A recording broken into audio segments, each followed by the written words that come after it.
Dia 8 de agosto é o Dia Nacional do Combate ao Colesterol. O chamado colesterol ruim é responsável por causar infarto e também AVC.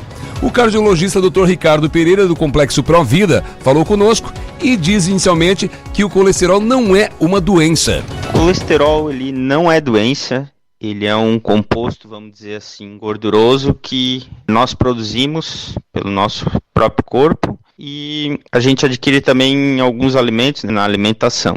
Os principais tipos são o HDL, que é o colesterol bom, esse quanto mais alto melhor, e o LDL, que é o colesterol ruim, esse quanto mais baixo melhor, além dos triglicerídeos, que basicamente é a gordura do sangue. O cardiologista da Provida nos fala ainda sobre as causas do aumento do colesterol e suas consequências de forma mais ampla. Colesterol alto, quando a gente fala sobre isso, estamos falando principalmente sobre o LDL, que é o colesterol ruim. Ele pode ser causado basicamente por uma alimentação ruim, uma alimentação rica em gordura saturada, com muito carboidrato, ou muitas vezes uma alteração genética que não é tão infrequente vermos na nossa prática. Manter um colesterol LDL, que é o ruim, elevado, nunca vai ser algo bom.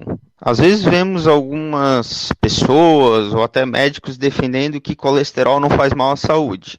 Já está provado através de vários estudos, já há muitos anos, que o aumento do LDL, principalmente quanto mais tempo ele é elevado, ele traz bastante prejuízos, aumentando o risco de infarto, AVC. Então, o LDL elevado trata-se de um fator de risco importante para doenças cardiovasculares. O mais perigoso ainda é que o aumento do colesterol é assintomático, ou seja, não tem sintomas. O colesterol elevado, colesterol alto, ele diretamente não gera nenhum sintoma. Na verdade, ele é totalmente assintomático. A pessoa pode ter um colesterol super elevado, isso por anos, e não sentir absolutamente nada.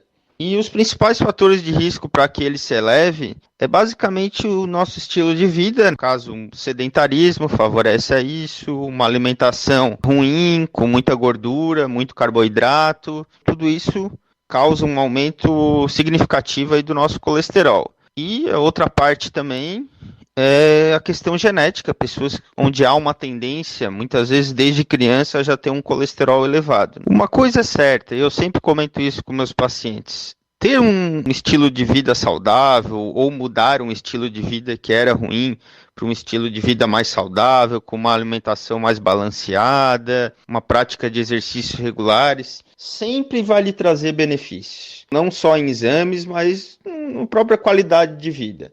Só porque há um certo grupo de pessoas, isso tem que ser individualizado, que vai precisar de medicações. Essas medicações podem auxiliar muito aí no tratamento do paciente ou até na prevenção aí de doenças cardiovasculares.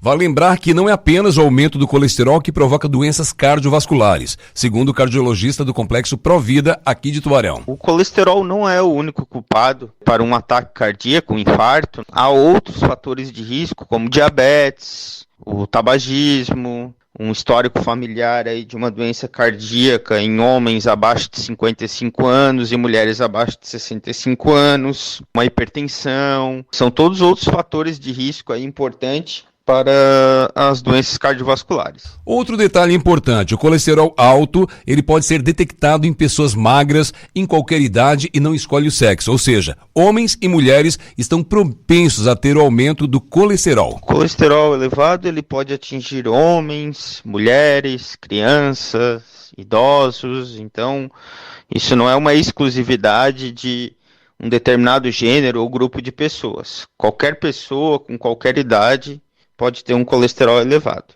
Até hoje, há mais ou menos 40 anos, vem se estudando uma medicação eficaz para que aumente o HDL, o colesterol bom. Até hoje não teve nenhuma medicação eficaz que comprovou de forma significativa esse aumento. Então, a grande orientação a respeito disso é a prática do exercício físico regular, no mínimo 150 minutos semanais. Isso é o que vai acabar auxiliando aí a produção aí do nosso colesterol bom.